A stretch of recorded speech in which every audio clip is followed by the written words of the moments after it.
Hello there, it's Sandy Wiley. Today I'm going to talk about keeping patient records. Now, why do I have to come on my YouTube channel and talk about such obvious things as this? But I really feel the need to. So, here it is. Everyone knows I had a 16 plus years of therapy with Dr. Richard Geist. Everyone knows he was unethical and he saw as his own patient and did couples therapy with the therapist, the psychologist who had sex with me, Dr. James Barbaria. Now, Dr. Richard Geist was unethical in his own right, and Dr. Richard Geist had a lot of problems keeping patient records. Now, I, as a patient, any patient can, requested to see my personal records. The records he kept, the notes he kept about my case. Any patient can request from a doctor to see a copy of their records. I mean, it's my privilege and right as a patient to do that. But here's the thing. Before a doctor gives a patient a copy of their records, and this wasn't a copy. He gave me his big folder of records of me. He didn't copy anything. He just gave them to me without looking through them. Make sure to not just look through them, to scrutinize them. Now, why I say scrutinize, use that word scrutinize, is because when I asked for my medical records from Dr. Geist, he just handed over the whole kit and caboodle to me. He didn't hand me over a copy. He just handed the whole humongous folder over to me, and he did not look through them. Now, here's where it becomes unethical. In my records was notes on another patient. Now, I should never, ever be privy to reading notes that he had on another patient. But I did. Why did I? Because he did not go through my file, scrutinizing every page, making sure it was just about me. Now, so I got to read very personal, detailed notes about another patient's therapy. I certainly wouldn't want someone reading personal notes about my therapy. Now, here's another thing.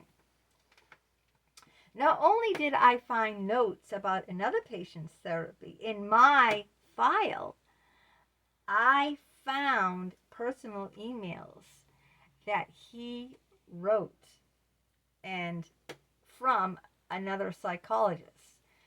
So I found this email from this psychologist named Ellen. And I even have her, I have her, she had an AOL email address. I don't know if she does anymore, but back in the days, like in 05 and 06, AOL was pretty damn popular. And a lot of people had email with AOL. So it was an email to Dick from Ellen. And it, of course, it had her email address. And I wrote her too. And it said about, you have to be very careful. You are a married man, and she sees you as her Prince Charming. And you happen to be her psychologist as well. This is what she wrote back. Now, after reading that, I wrote Ellen, and I told Ellen all about how I found that email and all about the interactions, right? And she was going to go and report Dick to the licensing board. He told me later on, he told me like years and years later after this, I don't remember the exact year he told me this, but he said, after I contacted Ellen, and how did I get her email? It was her emails to Dick, their exchanges were in my personal file, which he should have taken everything out and just had his notes about me, his personal records about my sessions. not in other patients, and certainly not any email exchanges that he had with another psychologist. So when I wrote her and I told her this, she was going to contact the licensing board and report him. But Dick is a sweet charmer. He can charm the panties off of any lady. And you don't think he can to you? Maybe not now that he's 80 years old. But back in the day, he could. He looked like James Taylor, and he acted like James Taylor. And a lot of girls are crazy about James Taylor.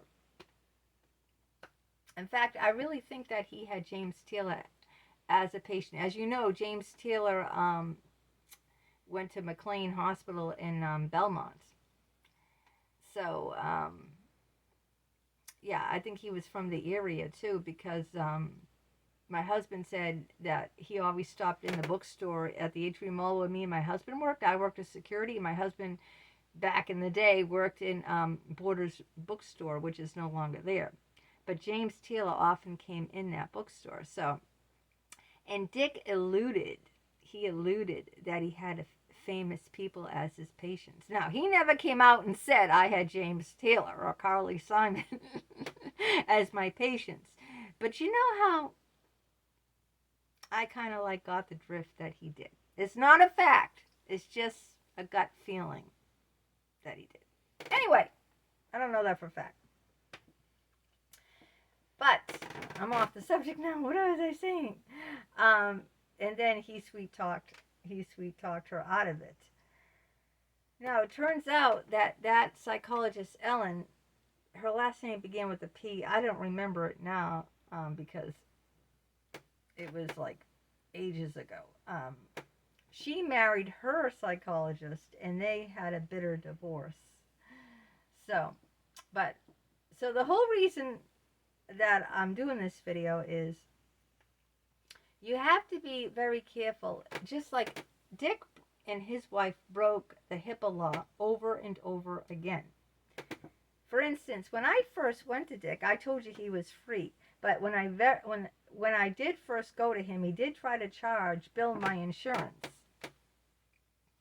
And for one reason or another, my insurance was a piece of crap back then. My husband, I didn't have any insurance because I wasn't working in 2005. I didn't get a job until 2007. So we had my husband's insurance through Borders Books, and it was a piece of shit. I forget what insurance it was, but it was crap. And he was trying to get some compensation because he saw me 5 hours a week for free. So he was trying to get some compensation from the insurance, and he wasn't getting squat diddly. So what he did was his wife took that insurance for some reason. His wife was a psychiatrist. So this is where he broke HIPAA. He gave all of my personal information over to his wife. So he said that I was his wife's patient, which is a lie. Giving over all my personal information to her is another lie, and it breaks HIPAA, it breaks patient confidentiality, because he's not supposed to tell his wife anything about his patients. And get this, illegal, people, illegal.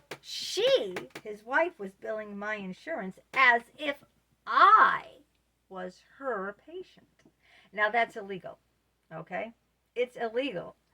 She was billing my insurance saying I was her patient. I was not her patient. I was her husband's patient, okay?